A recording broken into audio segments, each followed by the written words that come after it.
PR পদ্ধতি না হলে পরে জামাত ইলেকশন করবেন না, তা তো জামাত কোথাও বলে নাই। কিন্তু জামাত ইলেকশন করবে, অন্যরাও করবে বলে আমার ধারণা। এবং তারা তার ফাঁকে তারা পিআর পদ্ধতি, নির্বাচন পদ্ধতিতে পিআর চাচ্ছে। আমি যদি বুঝতে চাই, আপনি বিভিন্ন জায়গায় আলোচনা করেন, জানেন আপনার কাছে আসলে বুঝতে চেষ্টা করছি যে আমরা আলোচনা করছি, ওনারা বলছেন যে পিআর পদ্ধতি ছাড়া যাবেন না, ঠিক আছে, কিন্তু ওনারা তো এটাও বলছেন যে পিআর পদ্ধতিতে নির্বাচন না হলে এটা সুষ্ঠু হচ্ছে না। তাহলে সুষ্ঠু হচ্ছে না আর আমি যাব না, এর মধ্যে পার্থক্য কি? বলে নাই, যেটা বলে নাই সেটা বলতে লাভ নাই। আমি বলি, তারা কোথাও বলে নাই, জামাত কোথাও বলে নাই যে পিআর পদ্ধতি না হলে তারা নির্বাচনে যাবে না। তারা এটাও বলে নাই যে পিআর পদ্ধতিতে না হলে নির্বাচন সুষ্ঠু হবে না, এটাও বলে নাই। তারা যেটা বলেছে, তারা বলেছে যে অধিকতর গণতন্ত্রের জন্য সারা দুনিয়াতে পিআর পদ্ধতির একটা জনপ্রিয়তা আছে, প্রায় 91টা দেশে পিআর পদ্ধতি আছে। তারাও মনে করে যে সাধারণ মানুষের কথাটা, এর রিফ্লেকশন আমি যদি পার্লামেন্টে দেখতে চাই, তাহলে পিআর পদ্ধতিতে নির্বাচন হওয়াটা সবচেয়ে ভালো, এবং এটার দাবিতে তারা আন্দোলন করতেছেন।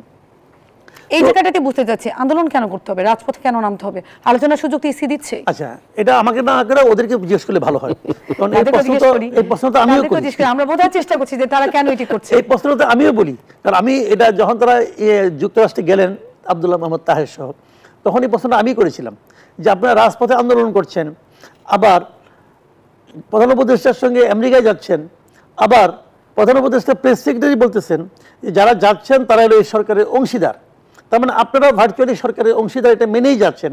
তো প্লেনের মধ্যে 20 ঘন্টার তো জার্নি আসছে, তারপরে 7-8 দিন একসঙ্গে থাকবেন, আলাপটা তখন করে ফেলতে হয়। জনগণকে কেন কষ্ট দিচ্ছেন? এটা তো আমারও প্রশ্ন, যে প্রশ্নটা আপনি করলেন এটা আমারও প্রশ্ন। উত্তরটা তারা দিতে পারবেন, উত্তরটা আমি দিতে পারবো না। আমি খালি একটা কথা বলি আপনাকে, সেটা হলো যে আমি জামাতের নেতৃবৃন্দকে বলবো, আপনারা পিআর চাচ্ছেন, পিআর নিয়ে কিন্তু আমার কোনো বক্তব্য নাই। আমি নিজেও পিআর একভাবে মনে করি যে ভালোই তো, যদি সব দলের প্রতিনিধি সংসদে আসতে পারে, মন্দ কি? এটা আমি এইভাবে দেখি, এবং আমি এটাকে একভাবে সমর্থনও করি। কিন্তু আমার কথাটা অন্য জায়গায়। আমার কথা হলো যে পিআর 91টা দেশ আছে, এবং এক এক দেশের পিআর পদ্ধতি এক এক রকম। ইসরায়েল একরকম, ইসরায়েল এবং নেদারল্যান্ড একরকম, আবার আমাদের নেপালে অন্যরকম, মানে আবার জার্মানিতে আরেক রকম। পিআর পদ্ধতির অনেক ভ্যারিয়েশন আছে। তো আপনাদের কাছে আমার অনুরোধ, আপনারা প্লিজ একটু বলেন যে আপনারা কোন ধরনের পিআর পদ্ধতি চান, অথবা এমন হতে পারে ওইগুলি সব বাদ, আমাদের জন্য আপনারা একটা নতুন ধরনের পিআর পদ্ধতি আবিষ্কার করলেন, হতে পারে, আমার কোনো আপত্তি নেই। কিন্তু অনেক কিছু তো আমরা নতুন করছি, আমরা তো তত্ত্বাবধায়ক গভর্নমেন্ট প্রথমে আমরাই করছি পৃথিবীতে, আর কেউ তো করে নাই। কাজে আপনি এটা করেন, অসুবিধা নেই কোনো, কিন্তু জিনিসটা কি সেটা একটু ডিটেইলে বলেন। ডিটেইলে কেউ বলে না। যত জামাতের লিডার আছে যখন আলাপ করে, তখন ওখানে যদি বিএনপির কেউ থাকে, অন্য কোনো দলে কেউ থাকে, তারা প্রশ্ন করে ওনাদেরকে যে আপনাদের পিআর পদ্ধতি করবেন, তো ওইখানে স্বতন্ত্র প্রার্থীদের কি হবে? এই প্রশ্ন করলে আর কোনো জবাব দেয় না, তখন করে সবাই, মানে তারা আসলে প্রিপেয়ার্ড না, তারা কি চায়। তো আমি বলছি না এটা খারাপ, খারাপ হলে এখন উপরে দেশে কীভাবে চালাচ্ছেন ভাই? আমাদের এখানে যে পদ্ধতি চলে, এটা চলে পৃথিবীতে এই মুহূর্তে 58টা দেশে, আর পিআর পদ্ধতি চলে 91টা দেশে। তাহলে এটা তো খারাপ না, ভালো জিনিস। বাট এই ভালোর মধ্যে আপনি কীভাবে করবেন ডিটেলে বলেন না। এতদিন ধরে চাচ্ছেন, একটা বুকলেট বানিয়ে ফেলান যে আমরা এইটা চাই, আপনার এই সমস্যার এই সমাধান এখানে আছে, তার বলে না। কিন্তু মাঝে মাঝে রিলে দেখি, বিভিন্ন রকম ভিডিওতে দেখি, আসছে আন্দোলন করতে পিআর চাই, পিআর চাই। জিজ্ঞাসা করতে পিআরটা কি? যে আমাদের হুজুর জানে। এখন হুজুর কি জানে ভাই? চেষ্টা করছি আসলে, আমরা তো অনেকদিন ধরে আলোচনা করছি এই বিষয়গুলো, এবং রাজপথের রাজনীতিবিদ যারা রয়েছেন তারাও বিভিন্ন জায়গায় আলোচনা করেছেন বা সভা সেমিনার আলোচনা হচ্ছে, বাট বোঝার একটি বিষয় রয়েছে যে আসলে কি কি তারা চাচ্ছেন, এবং রাজপথে নেমে আন্দোলন করার যুক্তিটা ক্লিয়ার করা উচিত তাদের, একদম টু দ্য পয়েন্ট। যে একটা দেখবেন, আপনি ইন্টারনেটে দেখবেন গেলে পরে কোনো বিষয় জানতে গেলে FAQ থাকে, যে ফ্রিকুয়েন্টলি আস্কড কোশ্চেন। তো এরকম পিআর নিয়েও কিছু FAQ কিন্তু আমাদের আছে। সবগুলি প্রশ্নের উত্তর আপনারা দেন। প্রথম প্রশ্ন যে স্বতন্ত্র প্রার্থীর কি হবে, এইটার উত্তর দেখি কেউ জানে না, এই পর্যন্ত আমি কারোর কাছে পাইনি এই উত্তর কি। তো উত্তরটা দেন, আলোচনা করেন, আলোচনা করতে কোনো আপত্তি নাই। আমরা যদি এমন তো না যে যা করে গেছে আমাদের বাপদের দ্বারা আমরা তাই করবো, আমরা চেঞ্জ করতেই পারি, অনেক কিছু চেঞ্জ তো করছি, চেঞ্জ করলে কোনো সমস্যা, চেঞ্জে ভয় পাইটা। বাট ভয়টা হলো কি, আমি যেখানে ঝাঁপিয়ে পড়তেছি, যে নদীতে আপনি আমাকে ঝাঁপ দিতে বলতেছেন, সেই নদীটার আসলে চেহারাটা কি, সেই নদীর পানি কতটুকু দূষিত জনাব মাসুদ কামাল, এটা আরেকটি জানতে বিষয় হবে। আরেকটি বিষয় যদি বলি, এই অবশ্যই আপনার কথাটি অনেকটাই মানে পরিষ্কার, আমার ধারণা জনগণ ঠিকই বুঝতে পারছে, কিন্তু সমস্যার জায়গাটা হচ্ছে জামাত কিন্তু সেই দল যারা 300 আসনকে মাথায় রেখে ওই সীমানা ভিত্তিক যে নেতা নির্ধারণ করা বা কি মনোনয়ন নির্ধারণ করার কাজটি সবার আগে সম্পন্ন করেছেন এবং তারা মোটামুটি সাংবাদিকদের সামনে এলানো করছেন যে আমরা প্রস্তুতি নিচ্ছি। এই জায়গাটাতে প্রশ্নটা আসে যে ওনারা যেমন অভিযোগটি করছেন যে বিএনপি পিআর মানলেই তো হয়ে যায়, জাতীয় ঐক্যমত্য কমিশনের মধ্যে একটা সমঝোতা হয়ে যায়, এই জায়গাগুলোতে আমাদের প্রশ্ন আসে কিনা যে নির্বাচন সামনে ফেব্রুয়ারিতে নির্বাচন হবে, যেমন করে ইসি ঘোষণা দিয়ে দিয়েছেন, রোডম্যাপ দিয়ে দিয়েছেন, এক্ষেত্রে রাজনৈতিক দলগুলোর যে পদক্ষেপ বা ভোটের প্রস্তুতি সেটি কেমন, সেটি তো চলমান। হ্যাঁ চলমানই তো, এখানে কিন্তু পিয়ার কোনো বাধা হচ্ছে না, বাধা হচ্ছে না মানে আমি যেটা বুঝি আর কি, জামাত যেটা করতেছে কি তারা পিয়ার শব্দটাকে মানুষের মধ্যে পরিচিত করতে চায়। হয়তো তারা আগামী নির্বাচনে কিছু একটা করবে, এই নির্বাচনে করবে না। আবার এমনিতেও তো আপনার উচ্চ কক্ষ নিম্ন কক্ষ নিয়ে আলোচনা হচ্ছে, উচ্চ কক্ষ তো পিয়ার পদ্ধতির প্রস্তাবনা তো আমাদের ঐক্যমত্য কমিশন থেকে আসছে, আবার উচ্চ কক্ষই থাকবে কিনা সেটা নিয়ে আলোচনা আছে, কারণ আমাদের সংবিধানে তো উচ্চ কক্ষে কোনো অপশন নাই, তাহলে সংবিধান চেঞ্জ করতে হবে। কারণ সংবিধান কে চেঞ্জ করবে? সংবিধান তো একটা সংসদ ছাড়া আপনি চেঞ্জ করতে পারবেন না, বলবেন যে না আমি চেঞ্জ করবো, আমি ইউনুস আমি চেঞ্জ করবো, তবে সেটা তো হবে না। হবে না এই কারণে আপনারা কিন্তু ওই গত প্রথমে যদি করতেন এই সংবিধান স্থগিত করে দিলাম, সংবিধান বাতিল করে দিলাম, আমি নতুন করে বানাবো বিপ্লবী সরকার, তো মানতে পারতাম। আপনি 1 বছর পরে এসে এই কিছুদিন আগে গত 5ই আগস্ট আপনি ওখানে বসে বসে জুলাইয়ের ঘোষণাপত্র পাঠ করলেন, এবং সেখানে পাঠ করতে যেয়ে জুলাই ঘোষণাপত্রের মধ্যে আপনি বললেন যে এটা একটা সাংবিধানিক সরকার। আপনি যখন নিজেকে সাংবিধানিক বলে ঘোষণা দেন তখন তো ভাই আপনি এক্সিস্টিং যে কনস্টিটিউশন আছে তার বাইরে আর যেতে পারবেন না। এখন আপনি ভাই একটা কথা খেয়াল করেন, আপনি একটা গাছের গাছের ডালে বসে ডাল কাটতে পারবেন? পারবেন না তো, আপনাকে বেরিয়ে আসতে হবে। ওই যে একটা আছে, প্রবাদ আছে, আপনি কখনোই নিজের নাক নিজে বন্ধ করে দম বন্ধ করে মরতে পারবেন না, চেষ্টা করে দেখেন, পারবেন না। অন্য কেউ ধরলে এক কথা না, আপনি ওনাকে উদ্বুদ্ধ করবেন না। না, উদ্বুদ্ধ করছি না, কাজে আপনি সংবিধানের মধ্যে থাইকে আমরা নিশ্চয়ই একটা বিরতির সময় হয়েছে, আমরা এসে রিপন ভাই আপনার কাছে আলোচনা যে আলোচনাটি আরেকটু প্রলগ করবো। দর্শক আপনারা দেখছেন আরআই সেলেস্টিয়াল জনতন্ত্র গণতন্ত্র, আমরা আলোচনা রয়েছি, বিরতির পরে ফিরছি। দর্শক আপনাদেরকে আবারও স্বাগত জানাচ্ছি আরআই সেলেস্টিয়াল জনতন্ত্র গণতন্ত্র অনুষ্ঠানে। আমরা আলোচনা করছিলাম আন্দোলন এবং ভোটের যে প্রস্তুতি সেই সম্পর্কে। এই পর্যায়ে ডক্টর আসাদুজ্জামান রিপন আপনার কাছে আসতে চাচ্ছি। বিএনপির অনেকগুলো জোট নিয়ে এর আগেও নির্বাচন করেছে, এবার আসলে জোটে অনেক যে শরিক দল বা অংশীদার দল হিসেবে দল বা আসন ভাগাভাগি নিয়ে যে প্রশ্নগুলো উঠেছে, আপনারা কি আলোচনা করছেন? সেক্ষেত্রে কি করবেন? দেখুন, নির্বাচনের তো একটা প্রক্রিয়া থাকে আমাদের দলে। আমি আমাদের দলের অবস্থানটি আপনাকে আপনার দর্শকদের জানিয়ে দিতে চাই। সেটা হচ্ছে যে নির্বাচনে মনোনয়ন দেওয়া বা জোটের সাথে সিট শেয়ার করা, এগুলো সব কিছুতে একটা নিয়ম এবং প্রক্রিয়ার মধ্যে আছে। যতক্ষণ পর্যন্ত আনুষ্ঠানিকভাবে ফর্মালি, যতক্ষণ পর্যন্ত ইলেকশন কমিশন যতক্ষণ পর্যন্ত তফসিল ঘোষণা না করবে তার আগ পর্যন্ত আপনি তো এই কাজগুলো করতে পারেন, এবং এই কাজগুলো করাটা কিন্তু আপনার একেবারেই নিয়ম সিদ্ধ না। আপনি নির্বাচনেরই বলে কি যার বিয়ে তার খোঁজ নেই পাড়াপড়শির ঘুম নেই, সেরকম একটা ব্যাপার। এখন পর্যন্ত আপনি নির্বাচন তফসিলি ঘোষণা করেননি যে কবে নির্বাচন হবে, কবে মনোনয়নপত্র জমা দেওয়া যাবে, বাছাই হবে ইত্যাদি ইত্যাদি, তাই না, প্রত্যাহার করা যাবে সব কিছু। তো এইগুলো যতক্ষণ পর্যন্ত না হয় ততক্ষণ পর্যন্ত আমরা কোন আসনটা কার জন্য ছাড়বো বা আমাদের নিজেদের দলের প্রার্থীরা আছেন তাদেরকে কোন জায়গায় আমরা ফিক্স করব, সেটা তো অনেক বড় বিষয়।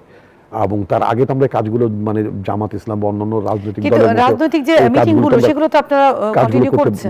তাদের মতো এই কাজগুলো আমরা করতে পারিনি এইভাবে, এটা নিয়ম না। কিন্তু আপনাদের একাধিক যে প্রার্থী রয়েছেন বিভিন্ন আসনে, এটিতে তো কোনো সন্দেহ নেই, অনেক জনপ্রিয় নেতাও রয়েছেন সেখানে, সিনিয়র নেতাও রয়েছেন, এগুলো নিয়ে তো প্রশ্ন আসবে। না, আমি আপনাকে বলি, এটা কিন্তু হঠাৎ করে মনে হচ্ছে যে অনেকগুলো প্রার্থী সবসময় থাকে, কিছু আসন ব্যতি রেখে যারা খুবই পার্টির যারা হায়ারার্কিতে থাকেন, অনেক টপ লিডার্স, তাই না, তাদের সম্মানে অনেকে সাধারণত আপনার করেন না, কি বলে, অন্যরা জুনিয়র যারা আছেন বা অন্য নতুন যারা আছেন তারা সেখানে প্রতিদ্বন্দ্বিতা করার আগ্রহ প্রকাশ করেন না। এর বাইরে প্রায় সমস্ত আসনগুলোতে এরকম আসন কটা, ধরুন 300 আসনের মধ্যে সর্বোচ্চ 20টা আসন আছে, যে আসনগুলোতে অন্য কোনো প্রতিদ্বন্দ্বী আপনি পাবেন না। এখন যদি মনে করেন আমাদের পার্টির মহাসচিব যিনি, তার আসনে নিশ্চয়ই মানে ওখানকার কেউ প্রতিদ্বন্দ্বিতা করে আগ্রহ প্রকাশ করেননি, বা আমাদের স্থায়ী কমিটির সদস্য যারা আছেন তারা যে সমস্ত আসনগুলোতে তারা নির্বাচন করেছেন এর আগে, তাদের আসনগুলোতে কেউ প্রার্থিতা ঘোষণা করেননি বা করছেনও না বা আগ্রহ প্রকাশ এর বাইরের সমস্ত আসনগুলোতে, এর বাইরে সমস্ত আসনগুলোতে আপনার একাধিক কেন দুজন তিনজন প্রার্থী আছে। দুজন তিনজন প্রার্থী আমাদের দলে থাকার যে ব্যবস্থাটা, এটা তো খুবই মানে একটা প্র্যাকটিসিং ম্যাটার। যদি আমরা যদি বলি এর আগে নির্বাচনে, যে নির্বাচনে আমরা অংশ নিয়েছিলাম, সেই নির্বাচনে তো আমরা দুজন তিনজনকে আমরা ইয়ে করেছি, মানে কি বলে শ্যাডো মানে ক্যান্ডিডেট আমরা রেখেছিলাম। তো ফলে সেই বিবেচনা তো গত নির্বাচনের রেস ধরে প্রায় প্রতিটি আসনে তিনটি আমি বলি, যেমন ধরুন এই যে পুজোর আয়োজনটি গেল দীর্ঘ ষষ্ঠী থেকে শুরু করে আজকে দশমী শেষ হলো, আমরা বিভিন্ন জায়গায় যেমন দেখেছি প্ল্যাকার্ডের মাধ্যমে হচ্ছে শারদীয় দুর্গোৎসবের শুভেচ্ছা, অথবা হচ্ছে ডোনেশন দেওয়া থেকে শুরু করে আর্থিক কিছু সহযোগিতা দেওয়া, এটি তো জনসংযোগের একটি অংশ নয়? হ্যাঁ, নিঃসন্দেহে। আমি তো গতকালকে আমার কথা যদি ধরে, আমি তো নিজে নির্বাচন অংশ নিতে আগ্রহী। আমি নিজেই তো আপনার সপ্তম মানে দুর্গাপুজোর ওদের সপ্তমী, অষ্টমী, নবমী 3 দিনই প্রায় আমি মোর দেন মানে 26টি মণ্ডপ আমি পরিদর্শন করেছি এবং সনাতন ধর্মাবলম্বীদের সাথে মত বিনিময় করেছি, এবং আমাদের পার্টির প্রধান বেগম খালেদা জিয়ার শুভেচ্ছা পৌঁছে দিয়েছি, আমাদের ভারপ্রাপ্ত প্রধান জনাব তারেক রহমানের শুভেচ্ছা তাদেরকে পৌঁছে দিয়েছি। আমাদের পার্টির দৃষ্টিভঙ্গিটা সেখানে আমরা সনাতন ধর্মাবলম্বীদের সাথে আমরা মত বিনিময় সভাগুলোর মধ্যে আমরা করেছি। তো সুতরাং এটা তো এতে কোনো সন্দেহ নেই যে শুরু হয়ে গেছে। আমি আপনাকে বলি, শুধু এখন কেন, গত বছরের গত বছর ঈদে আপনার এরকম ঈদ মুবারক জানানো হয়নি? তো সুতরাং আপনি যদি বলেন মানে এটা তো এই প্রসঙ্গে আরেকটি বলি, খুব ইন্টারেস্টিং একটা বিষয় যেটা এবার দেখলাম যে পূজা তো প্রতি বছরই হয়, বা ঈদ এটা আমাদের জাতীয় উৎসবেরই একটি অংশ। বিভিন্ন ধর্মের মানুষ যার যার জাতীয় যে উৎসবটি রয়েছে সেটি করবেন, অবশ্যই সেটি করবেন। যেমন আমরা দেখেছি যে ঢাকা 7 আসনেও সেখানে চরমনাই পীরের ইসলামী আন্দোলনের যে সম্ভাবী প্রার্থী তিনি নিজে রীতিমতো ভোট চেয়ে প্রচারণা করেছেন পূজা মণ্ডপের আশেপাশে গিয়ে। এটি ব্যাপারটি খুব অ্যালার্মিং এবং ইন্টারেস্টিং মনে হয়েছে আমার কাছে। অ্যালার্মিং বলতে আমরা ভোটের প্রস্তুতি নিয়ে কথা বলছি, যেহেতু যেখানে হচ্ছে মানে আপনি ইন্টারেস্টিং বলতে পারেন, ইন্টারেস্টিং শব্দটা বোধহয় অ্যাপ্রোপ্রিয়েট না, নোটিসেবল যে বিষয়টি যে উল্লেখ করার মতো যে চরমনাই পীরের ইসলামী আন্দোলনের তারাও এখন বিভিন্ন সনাতন ধর্ম অবলম্বী যারা রয়েছেন তাদেরকে শুভেচ্ছা জ্ঞাপন করছেন, সমস্যাই নেই। ওরাও তো ভোটার, অবশ্যই এবং বিভিন্ন ধরনের ভোটারকে তাদের দলের ব্যাপারে জানানোর যে চেষ্টাটি চলছে। মাসুদ কামাল, আপনার কাছে আমি আসতে চাচ্ছি। ভোটের রাজনীতি নিয়ে কোনো সমস্যা নেই, কিন্তু রাজনৈতিক যে পথ পরিক্রমার যে প্রস্তুতি আমরা দেখছি, ইসলামী সমমনা 7টি দল এক জায়গায় হয়ে গেলেন, এবং প্রথমে একদম শুরুর দিকে আমরা দেখেছি এনসিপি তাদের সাথে ছিলেন কোন মতামতের ভিত্তিতে, পিআর এর যে দাবিটি এবং জুলাই সনদের যে সাংবিধানিক ভিত্তি তারা নিশ্চিত করতে চেয়েছেন, এই দাবিটিতে ঐক্যমত্য কমিশনে তাদেরকে আমরা একই জায়গায় দেখেছি যুক্তির জায়গা থেকে। এখন এনসিপি তারা বলছেন যে আমরা আলাদা ভাবেই যাচ্ছি, আমরা কোনো জোটের দিকে যেতে চাচ্ছি না, না বিএনপি না জামাত, আমরা নিজেদের মতো করে ভাবছি। এই বক্তব্যগুলোকে কিভাবে দেখছেন? যার যে পলিটিক্স বিষয়টা হচ্ছে, এনসিপি যাচ্ছে না এখনো, এদের সঙ্গে যাচ্ছে না হলো এই কারণে যে তারা এনসিপি বলছে যে আমরা উচ্চ কক্ষে পেয়ার চাই, নিম্ন কক্ষে পেয়ার চাই না। জামাত বলছে তারা উচ্চ নিম্ন সব জায়গায় পেয়ার চায়। বিরক্ত এই জায়গাটাতে, যে জন্য এনসিপি তাদের সঙ্গে নাই। আসলে একটা কথা বলি, ইসলামী যে দলগুলো আছে এরা শেষ পর্যন্ত ঐক্যবদ্ধ থাকবে এটা আমি মনেই করি না, এটা আমি মনে করি না। শুনেন, দুইটা মধ্যপন্থী দল, দুইটা বুর্জুয়া রাজনৈতিক দল ভোটের স্বার্থে এক হইতে পারে, এমনকি একটা বুর্জুয়া রাজনৈতিক দলের সঙ্গে একটা ইসলামপন্থী দলও এক হইতে পারে, একটা বুর্জুয়া রাজনৈতিক দলের সঙ্গে একটা বামপন্থী দলও এক হইতে পারে, কিন্তু মানে ভোটের ইকুয়েশনে পারে, মানে ভোটকে লক্ষ্য রেখে একটা সমঝোতা রাজনীতি করতে পারে। দুইটা ইসলামপন্থী করতে পারে না। কেন সেটা পারে না? হলো এই কারণে যে ইসলামের পন্থী যেটা বলি আমরা, ইসলাম নামধারী, ইসলামপন্থী কিন্তু বলবো না, ইসলাম নামধারী বলি, নামের মধ্যে ইসলাম আছে। এরা তো ধর্মের কথা বলে রাজনীতিটা করে। তারা বলে যে আমাদের রাজনীতিটা ইসলাম ধর্মের উপর নির্ভরশীল, ইসলামী শরিয়ার উপর নির্ভরশীল, অথবা ইসলামী আইন কানুনের উপর নির্ভরশীল। তো ইসলাম কিন্তু সারা দুনিয়ায় একটা। 10টা লোক মিথ্যা বলতে পারে, কোনো সমস্যা নেই, কিন্তু 10টা লোক 10 ভাবে সত্য কথা বলতে পারে না। সত্য একটা। তো ইসলামের কিন্তু একটা, যে কোনো একটা। এই যে আপনি 10টা ইসলামপন্থী দেখতেছেন, এদের মধ্যে এমন হতে পারে 10টাই ইসলামপন্থী না, অথবা যদি প্রকৃত ইসলামপন্থী হতে হয় মাত্র একটা আছে, বাকিরা ওটা ভুয়া, একদম ভুয়া। আমি দায়িত্ব নিয়ে বললাম, কিন্তু এটা তো অনিয়ার যাবে। ওনারা যদি খেপে খেপুক, আমি দায়িত্ব নিয়ে বললাম। কারণ 10টা যদি এক হতো, আপনি তো কাউকে নির্দিষ্ট করে ভুয়া বলেন নাই, না। আর কাউকে মানে সহি বলেন নাই, সুতরাং আপনার ওই ব্যাপারে ওরা কেউ খেপবে না, না। খেপলে খেপলো। না না, কাউকে তো বলেন নাই। আমার কথা হলো কি, 10টা যদি সত্য হয় তাহলে 10টাতে 100 কি থাকতো, আলাদা কেন? আলাদা এই কারণে যে তাদের ইসলামের যে ব্যাখ্যাটা তারা দিয়েছে, এই ব্যাখ্যাটা তারা একভাবে দিচ্ছে না। কিন্তু ইসলাম তো একটা ভাই, ইসলাম কিন্তু এক, ওখানে কিন্তু দুই ধরনের হওয়ার কোনো সম্ভাবনা নাই। আপনাকে একটা মানতে হবে, আর বাকিগুলি ঠিক না বেঠিক, কোনো না কোনো ডেভিয়েশন আছে, কোনো না কোনো প্রবলেম আছে। কাজে ওই জায়গাটাতে তারা এক হতে পারবে না। আমি আরো আপনার সহজ করে বলি, সেই জায়গাটা কি এই যে তাহলে কি তারা জামাত ইসলাম, জামাত ইসলাম কি ইসলাম? জি। এখন আমি যদি বলি, বলবো তুই কে বলো, তুই কি অথরিটি? না, আমি অথরিটি না, কারণ আমি বলতে পারবো না, আমি প্রশ্ন করতে পারবো। উত্তর দিয়েছে কারা? উত্তরে ইসলামপন্থী যে পলিটিক্যাল পার্টিগুলো অথবা ইসলামপন্থী যে সংগঠনগুলো আছে, তাদের অনেকের মুখে আমি শুনেছি যে জামাত ইসলামী যদি রাজনীতি করেন তাহলে আপনার ইমান চলে যাবে। আছে, আপনি পাবেন ইউটিউবে অনেক এরকম আছে, জামাত ইসলাম করলে নাকি আপনার ইমান চলে যাবে। এটা হুজুরা বলছেন। কারণ যে হুজুর বলছেন, ওই হুজুর ভুল বলছেন এটাকে আমি বলতে পারবো? আমি তো বলতে পারবো না, আমি তো মূর্খ এই ব্যাপারে। ওনারা বলবে, কিন্তু ওনার বক্তব্যে কিন্তু আবার ডক্টর শফিকুর রহমান কিন্তু খণ্ডন করে নাই। ডক্টর শফিকুর রহমান কি বলছে যে এই কারণে, এই যুক্তিতে, এই লজিকে আমরাই ঠিক, উনি বেঠিক বলছে? বলে নাই। ভাই, ইসলামপন্থী দলগুলোর পক্ষে একত্রিত হওয়া বড় কঠিন, বড় কঠিন। তারা ওই যে করবে আন্দোলন করবে। সাহেব, আমাদের একটা বিরতির সময় হয়েছে, নিশ্চয়ই আমরা আরেকটু কথা বোঝার চেষ্টা করবো এই জায়গায়। দর্শক, আপনারা দেখছেন আরআই সেলেস্টিয়াল গণতন্ত্র, একটা বিরতির সময় হয়েছে, বিরতির পর ফিরে আবার আলোচনা। দর্শক, বিরতির পর আবারও স্বাগত জানাচ্ছি। আপনারা দেখছেন আরআই সেলেস্টিয়াল গণতন্ত্র। আমরা সরাসরি আলোচনা যেতে চাই। এই পর্যায়ে শুরুতে জনাব মাসুদ কামাল, আপনার কাছে যেতে চাই। আমরা একটু আগে জামাতের যে বা ইসলামী সমমনা দলের যে রাজনৈতিক যে পদক্ষেপ, সেটি নিয়ে আমরা আলোচনা করছিলাম। আপনি সেই কথা দিতেছেন, আপনার কাছেই আমি আবার আসতে চাচ্ছি। জামাতের রাজনৈতিক পদক্ষেপগুলো জনগণের জন্য এতদিন যে জামাতকে আমরা দেখে এসেছি, এখন কি একটু ভিন্ন রকম দেখতে পাচ্ছেন কিনা? শুনেন, সমস্ত রাজনৈতিক দলকে সময়ের বিবর্তনে পরিবর্তন করতে হবে ভাই। কারণ ভোটার তো চেঞ্জ হয়ে গেছে, মানুষের মন মানসিকতা চেঞ্জ হয়েছে। যে রাজনৈতিক দলটা মানুষের মন মানসিকতাকে স্পর্শ করতে না পারবে, টাচ করতে না পারবে, সে পিছিয়ে পড়বে। এটা হলো নিয়ম। এখন জামাত যদি নিজেদের মধ্যে কিছু চেঞ্জ এনে থাকে এবং সেটা যদি গণমুখী হয়, সকল পরিবর্তনই কিন্তু গণমুখী না, সকল পরিবর্তনই কিন্তু ভোটারকে তুষ্ট নাও করতে পারে, বিতর্কও তৈরি করতে পারে। যদি গণমুখী হয় তাহলে সেটা ভালো, ইতিবাচক। যেমন আপনার ছাত্র শিবিরের যে ব্যাপারটা, এই যে ঢাকা ইউনিভার্সিটি ছাত্র শিবির এত ভালো দল করলো কেন? এখানে তারা কিন্তু স্টুডেন্ট ওয়েলফেয়ারের উপর বেস করে কিছু কাজকর্ম করেছে, যেটা সাধারণ স্টুডেন্টরা পজিটিভলি নিয়েছে, তারা রেজাল্ট ভালো করছে। এই টেকনিকটা হয়তো ছাত্রদল বুঝতে পারে নাই, তারা গোহারা হাঁটছে, হিসেবটা কিন্তু ক্লিয়ার। আবার ধরেন রাজনীতিতে জামাত গত 15 বছর ধরে আওয়ামী লীগ মানে পলিটিক্যালি সামনে আসতে দেয় নাই, প্রকাশ্যে আসতে দেয় নাই। তারা কি করছে? এটা তাদের জন্য একটা সাপে বড় হয়ে গেছিল। তারা গোপনে গোপনে অনেক কাজকর্ম করছে এবং এই সময় তারা মেয়েদের মধ্যে প্রচুর কাজ করছে। গ্রামের মেয়েদের মধ্যে জামাতের প্রচুর কাজ হয়েছে এবং অনেক মেয়েরা এখন জামাতকে কিন্তু পছন্দ করে। এটা নাকি ঢাকা ইউনিভার্সিটিতে আমরা দেখলাম যে মেয়েদের হলেও তারা কিন্তু জিতছে এরকম বিরাট ব্যবধানে। তাতে মেয়েদের মানসিকতা চেঞ্জ হয়েছে। এই যে মেয়েদের মানসিকতা জামাতের প্রতি চেঞ্জ হয়েছে, পজিটিভলি চেঞ্জ হয়েছে, এটা তো আমি টের পাই নাই। আমি এত মানুষের আলোচনা করি, আমি টের পাই নাই। রেজাল্ট হওয়ার পর আমি চিন্তা করছি কেন হলো, তখন আমি অনুসন্ধান করার চেষ্টা করতে পারি কেমনে কেমনে কেমনে কেমনে কী হলো। তখন আমি ফলটা পেলাম না, তারা গ্রামেও এরকম প্রচুর কাজ করছে। এখন এটা ব্যাপারটা বিএনপিও বুঝতে পারছেন কী করছে। বিএনপি দেখেন, বিএনপি কিন্তু এখন বলতেছে যে তারা মেয়েদের মধ্যে কাজ বাড়াবে, হাতে 6 মাস আছে, তারা বাড়াইতেও পারে, কিন্তু এই কথাটা তো তারা আগে বলে নাই, এখন বললো কেন?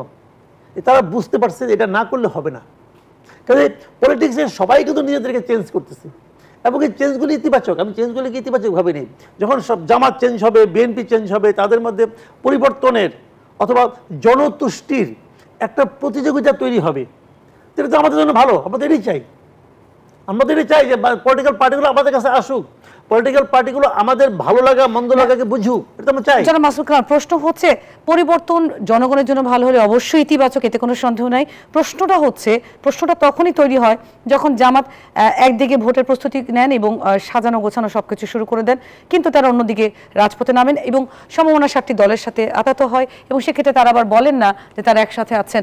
এই জায়গাগুলোতে একটা ধোঁয়াশা টের পান কিনা? না, এখানে কোনো ধোঁয়াশা আমি দেখি না। ধোঁয়াশা দেখি না কেন আমি বলি আপনাকে, তারা জনগণের সঙ্গে আছেন। যখন তারা বিক্ষোভ করেন, রাজপথে নামেন, এটা কি জনগণ থেকে বিচ্ছিন্ন হয়ে গেল নাকি? এটা জনগণের সঙ্গে, তাদের এখানে আরো জনসম্পৃক্ততার আকাঙ্ক্ষাতে এই কাজটা করছেন। আমি এতে কিন্তু কোনো অন্যায় দেখি না রে ভাই, এটা হতেই পারে।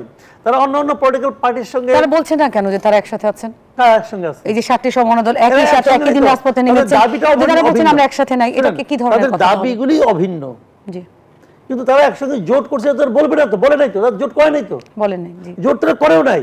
আচ্ছা আপনি আমাকে বলেন, ইসলামী আন্দোলনের সঙ্গে জামাতে ইসলামের জোট করা সম্ভব?